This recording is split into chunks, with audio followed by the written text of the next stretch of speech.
This episode is brought to you by Google Gemini. With the Gemini app, you can talk live and have a real-time conversation with an AI assistant. It's great for all kinds of things, like if you want to practice for an upcoming interview, ask for advice on things to do in a new city, or brainstorm creative ideas. And by the way, this script was actually read by Gemini. Download the Gemini app for iOS and Android today. Must be 18 plus to use Gemini Live. This is the sound of your ride home with Dad after he caught you vaping.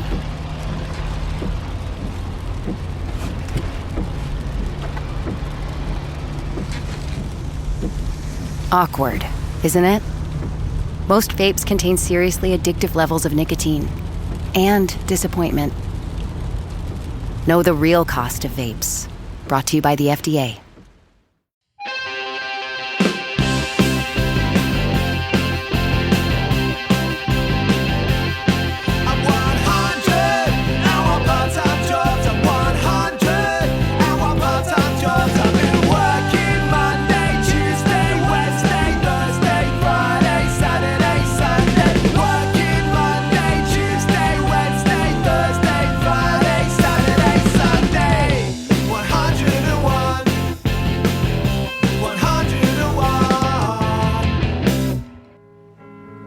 I feel hopeless today. Merry Christmas! It's 101 Part-Time Jobs with me, Giles Bidder. This is the podcast where we hear from musicians and artists about the thing that's probably most awkward to talk about if you're playing music, and that is work and what it means. And on today's episode, we hear from Ashaine White, who may be a new name for you, but she's released a couple of singles over the last few years. She's been announced The Great Escape on the first 50 names there, and her new single, I Sing to Myself, is wonderful. It really slows down time. She's got a beautiful voice, and there's a kind of slow motion to this track. I think Ashaine White, the reason why I want to speak to her is because I think she's interesting, and I think that she's going to do something special. That's a big part of this show, is hearing from people early on in their career, quote unquote, career, funny word, but journey maybe of playing music. That's what I want to do, is find out about people at the start of their journey, in the middle of it, and people who are headliners as well. That's been this year on 101. We've had some amazing guests, and I'm incredibly thankful for all the listeners, all of you, all the record labels, the PRs, and obviously the artists themselves who are opening themselves up to talk about work and what it means to them. Some of my favourite episodes have happened this year. I'm thinking Kneecap, which is great, with Idols, Joe Talbot, Aurora. Yeah, we've put out more or less 2 episodes every week this year, and we're going to continue that next year. Thank you for joining us. I hope you had a great festive period. It's almost over. It's still got a little bit to go, so either way of the tracks, you got something in the can. Coming up, it's Ashaine White. Her new track, I Sing to Myself, is out now. Thank you so much for listening. If you enjoy this episode, make sure you click subscribe. If you're able to leave a review wherever you're listening to this, on Spotify or Apple, 5 stars would be massively, massively appreciated. The next episode after this one will be with legendary punk rocker, singer in Hot Water Music, writing his own brilliant acoustic material and putting together some great acoustic tours over the years. It's Chuck Reagan. He'll be on 101 Part-Time Jobs right here on the 1st of January 2025. So see you then. 101 Part-Time Jobs. I'm lucky enough to be a full-time singer, so I do have a part-time singing job, which is like singing Valerie at people's weddings, which I love. Yes. But it is kind of like still music focused, but I don't have to think so much about myself. I can just sing for people, make them happy, have something for them to drink a pint to, and move on with my day. So that I think that's a really fun thing for me to just like get out of my head and stop thinking about writing songs and, making a statement and being an artist, and just kind of like sing some songs.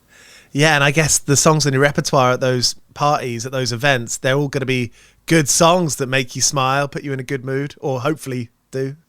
Yeah, exactly. I have probably sang Valerie a million times in my 27 years on this earth.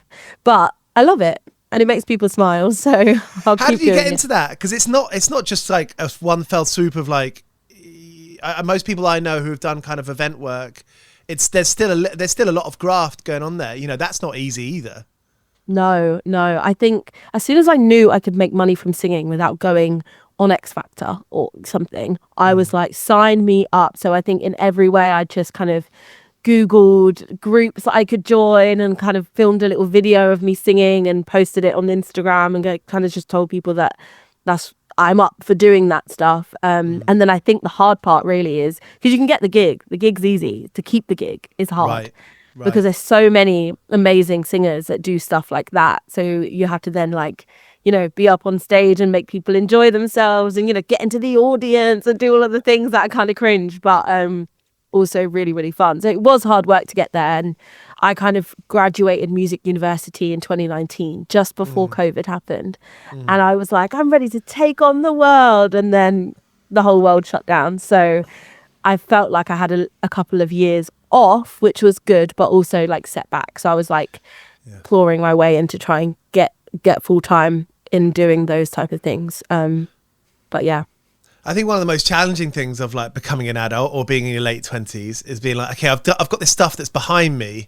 I know roughly what I feel like I want to do, but even then whittling it down to some actual direction, that shit's hard. It's so hard. It is so hard. It's funny because I actually wanted to be a backing vocalist. I didn't want to write songs. I didn't really want to be an artist. I enjoyed, like, I'm a girl's girl. Like, I love supporting the girlies. And I was like, I can do that by singing, by being a backing vocalist. You know, I didn't need the limelight. I've never really been that fussed about things being about me per se. But COVID really like gave me a chance to think about like what I wanted to say. And in that turn, I then fell into artistry, but also because I didn't really plan to be that. Like from a young age, I haven't been like, I'm going to be the next Beyonce. I then took the pressure off of it. So I think it allowed for things to slide a lot easier and me to make music easier and get up on stage and become the artist that I am now. A lot easier because I didn't put that pressure on it, because I kind of had like, you know, other things that I didn't mind doing also. For sure. I mean, I think that's like the secret to joy a lot of the time, is just not putting it all in. Fucking how many times have you been told don't put all your eggs in one basket? And it takes you years to actually learn for yourself. Yeah. It's funny because I think at some point you should put all your eggs in one basket, but you've got to decide what that basket's going to be. And I think in order to decide what the basket's going to be, you should have eggs in a few.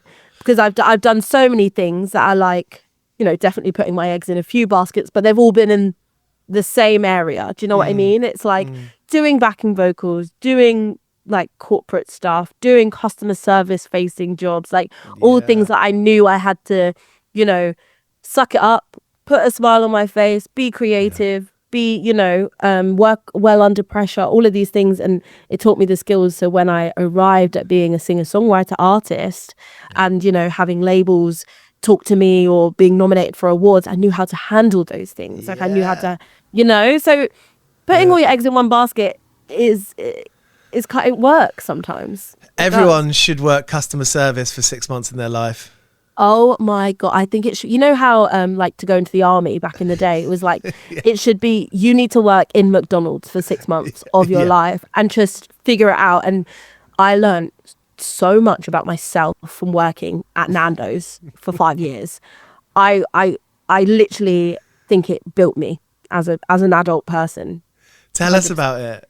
Do you know what? It was one of the best experiences of my life. It was my first job. I had worked like bits and bobs at Tottenham Football Stadium doing customer service, but I had applied for this job. I'd done the interview. I was like, I really want to work in this place. It was really fun. There was loads of young people.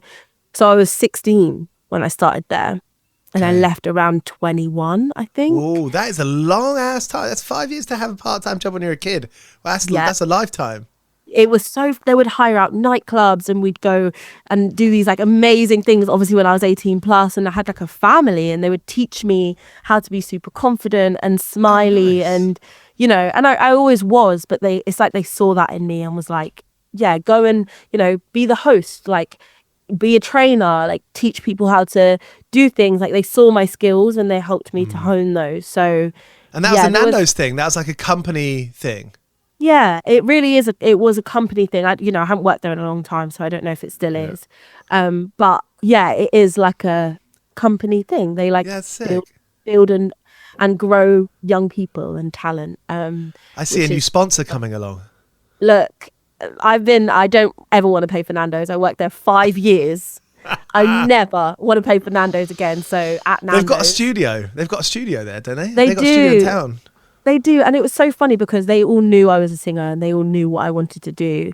And I think at one point my managers really liked me, and I kind of got them a little bit wrapped around my little finger. So I was able to ask them. I would only work Saturdays at one point while I was at uni and kind of trying to figure out where I was. And the wedding gig started rolling in on Saturdays, but like randomly. So I would call them a week before and be like, sorry, can't make it in this Saturday. And they would be like, okay, like, we know what you want. They were just so lovely to me. And I made friends for life in that place. Do you know, that's a great example, because I know so many people who would work part-time jobs on the weekend, but they'd have a gig, and the gig would come in, or the gig ask would come in on the Monday, and they'd be like, I can't. I'd feel bad about not working. Now, for me, I didn't fucking feel bad. And I just wouldn't turn up for work. I'd just do whatever. And I actually think that is one of these little like steps of anyone's journey. That, look, I totally understand why some people would be like, I'd feel guilty not going to work, because money is a really complicated thing. Like the way you're brought up to think about money by your parents or whoever brings you up, it instills this idea in you. And I've got plenty of close friends who like work is their identity, because it has to be, money is part of the way they've grown up. But And these are people not making loads of money, I should say, by the way. These people, a lot of them working service jobs, £9 an hour stuff. But it's in there. It's in their psyche. And that is kind of one of the things to kind of give yourself a bit of lift off step by step, is to be like, nah, fuck off work. And you had to put your eggs in one basket. You had to be like, and I was very clear about what I wanted to do my whole time being there. So luckily I had really supportive team, and I think it also was good because I used my skills to help them as well as to help myself. So I was like training, I was really good at the position that I worked at Nando's, and I loved it. I could walk into any Nando's and go straight into work like now. That's how much I was like good at it, You seem smart. You seem clued up for a young person. Being 20 and being clued up that way, that's good. Yeah. Not many people like that. I really was, and I think I can attest it to my mum completely. She's just the most formidable woman. She's just incredible, and I think as I grew up, I saw that part of her in me, and I was like, no, I'm not going to shy away from this. I do know what I want, and I want to be educated and smart and walk into a room and know that, no, I know what I'm doing here and I know what I'm talking about. And I think that helps me in my music career now. So as much as it helped me in Nando's. You might have a manager, you might have a record label, but I feel like the people at the top have taught us that. I feel like the Billie Eilishes have taught us that. The Ed Sheerans, these big pop stars, because you don't have to scratch the surface too much to find out they're really quite clued up and they're smart, they're switched on. One of my favorite stories of that is Kurt Cobain. People think that Kurt Cobain was like this waster kid who just kind of wound up being the biggest thing ever in music in the 90s. And he was so strategic with everything that he did. He planned it. He knew exactly where he wanted to be. And I think it's really important, especially now in the kind of day and age we are as independent artists. We need to know how to use social media, how to read a contract, how to use ChatGPT to read your contract for you, how to speak to your lawyer, do you know what I mean? All of these things, because we are business owners as well as artists and creatives. So I think I'm lucky because I've always been quite academic and, into learning and very curious. So I've been able to kind of use that in my creativity. 101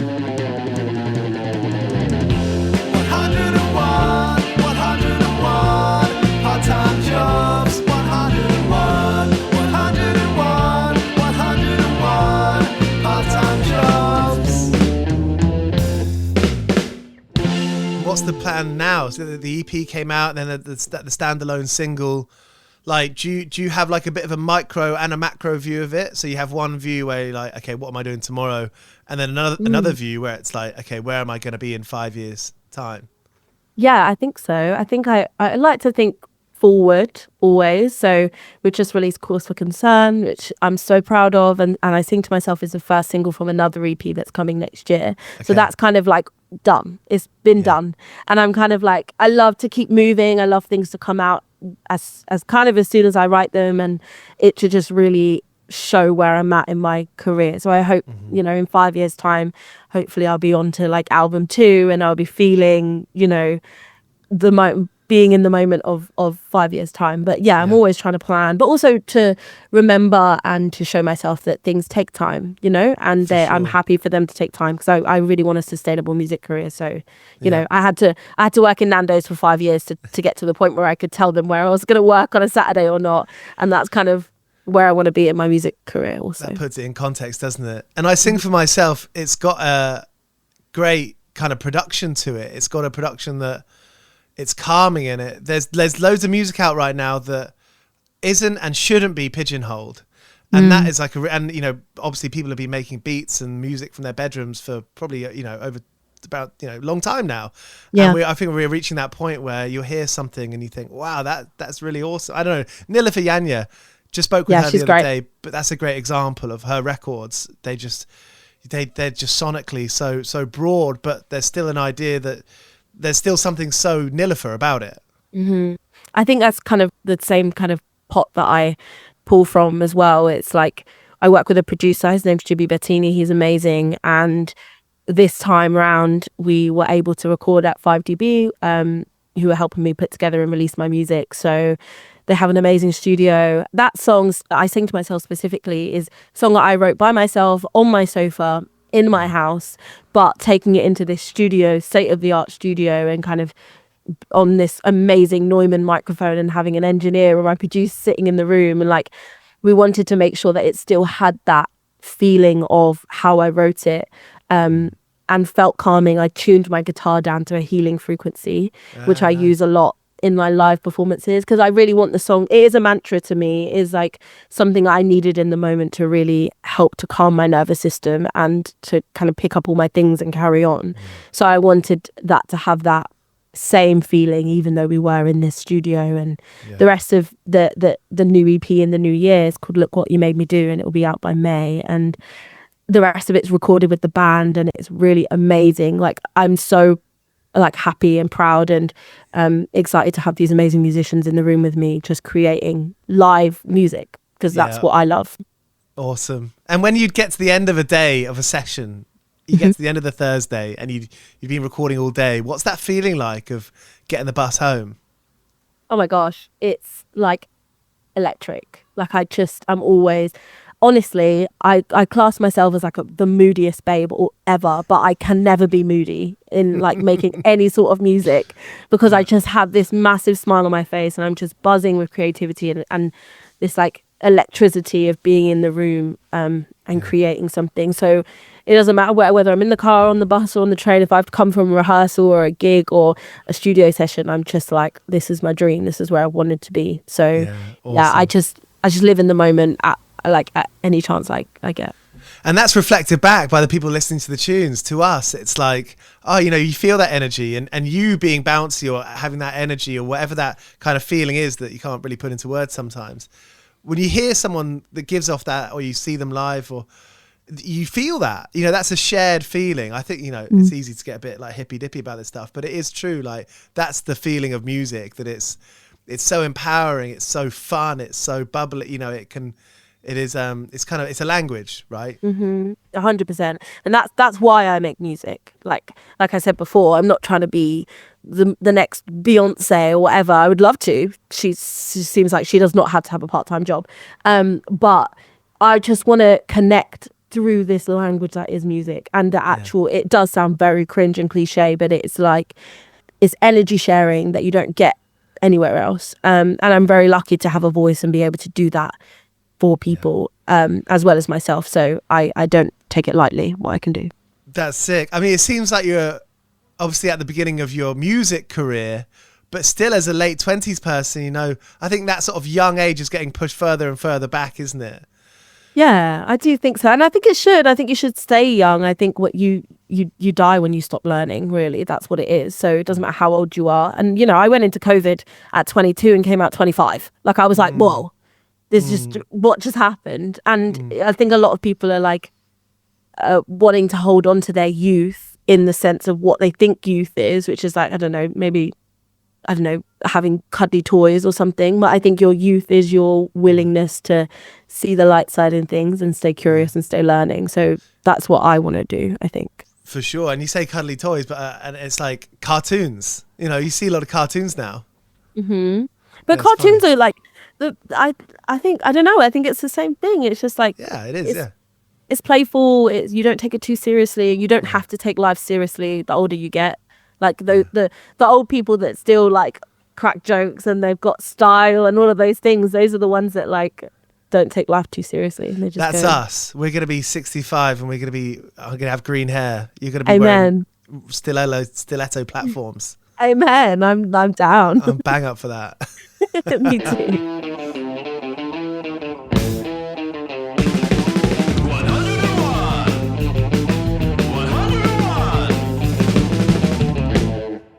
Hey, really lovely to meet you, Ashaine. You too. Your story's wicked, and we're so at the beginning of it, so we'll have to chat again. I would love that. I really would. Up the stream. There's I love hearing about people's fuck ups in the workplace. Mm-hmm. Like, and sort of it speaks to people who have done labouring and they've nearly sort of, well, that's not something to joke about because a lot of people sort of lose fingers when they're doing labouring, that sort of stuff, isn't it? Mm-hmm. But in a less kind of fatal, not fatal, but bad way, is there have you got any kind of memories of just fucking it up, just screwing the pooch? Oh my gosh, there was one time when I was at Nando's and I had two massive, they have these plates, they're called platter plates. They're like, if you order a whole chicken at Nando's, it comes on that big plate. I had two of those in each hand and I had this like bowl of rice that was balanced on these plates. And I go over to a table with a baby in a pram. And I'm like, okay, everyone, here's your medium. Oh my gosh. And the ramekin of rice falls on the baby in the pram. And I could have dropped all of those plates on the floor and just started like apologizing and crying like, I love children. I love babies. How can I just spill rice on one? Well, it doesn't mean you hate babies if you spill. No, I know, but do you know what I mean? Like I would have just stopped to the world and if I could have rewound time, I would have. But the mum was okay about it. And good. I just apologized and helped her brush off the rice of her child. That's what you got to be scared of, like Mama Bear. That's the scary part. Oh, honestly, I was blessed with a very kind and youthful face. So I was just like, I'm so sorry. I'm so sorry. And she was fine. But that was the worst day of my life. So. What about spilling food on yourself? Do you ever bite into an egg sandwich? Spills down? Always. And I'll get dressed for the day and I'm like, just have a quick. It's everywhere. But yeah. Do you know what? In some cultures, that's a sign of wealth. Exactly, it is. Do you know what? Maybe in our culture at some point, because food's so expensive nowadays, if you've got some on your shirt, it's a sign of wealth. Have you noticed how expensive salmon is? I've been talking about salmon. I haven't even thought about buying, honestly. But olive oil, I've been speaking about it. Yeah. And I literally just have to get the message out because I did my Lidl shop today and it was nearly £6 for 750 mils of olive oil, which is just... insane. Yeah, it's a lot, isn't it? You're probably better off going to Greece and getting a Ryanair to Greece and back. I know. My boyfriend has family in Italy, so I'm deciding how I'm gonna sell olive oil. Yeah, you got to text under the table. You got to start texting the family. WhatsApp the family. I think I'm gonna have to. Yeah. Christmas present. It's getting to that point, honestly. Salmon, I haven't even thought about, honestly. It's just too expensive. I love a salmon and cream cheese bagel, but it's just it's just too much. Yeah. Hey, what do you do at Christmas? Do you stay in town? What do you get up to? Yeah, I do. I'm hosting Christmas this year. I moved into a new flat recently, so I'm going to try and get everybody down for Christmas, as many of my family is on at boyfriends or girlfriends' houses, and just cook up a storm. I love cooking. So I like that you're you're one of the youngest in the family, but you're getting people around yours. Yeah, I mean, I am the baby of the family, but I've always been very independent, but like an old soul. I quite like being able to take care of everyone. Well, have fun, enjoy it. Thanks. Get You on Home too. Alone in the background. Yeah. Get those Brussels sprouts out. Yeah, ready. Roasted, oven roasted Brussels sprouts. Oh yeah, almost crunchy, kind of almost like charred. It has to be. What the fuck's up with charred veg? It's always the best. It's amazing. Put anything, roast a vegetable in the oven and 10 out of 10. Roast broccoli, carrot, parsnip, Brussels sprout, kale. Have you tried roasted kale? Yeah, of course, yeah. Incredible. Our producer on this show works at a restaurant and they do more like artist-led sort of food nights. So it's called The Collab in Walthamstow. Wow. Oh, I love Walthamstow. That would be so fun. Sweet. Amazing. All right, lovely to meet you. And you too, Giles. See you down the line. Yeah, have a good day. Yeah, you too. Love the music. It's so good. Thanks. I'm so glad you do. Thanks for listening. I'll see you later. Yeah, see you later. So there was Ashaine White here on 101 Part-Time Jobs. Her excellent new single, I Sing to Myself, is out now. I highly recommend you go and listen to that. Thank you for a wonderful year. Thank you for being supportive, for tuning in, for reaching out with your kind messages. Speak to you soon, and I'll be back on the 1st of January 2025 with Chuck Reagan. 101 Part-Time Jobs is hosted by Giles Bidder and produced by me, Olivia Swash. This has been a Mighty Moon Media production.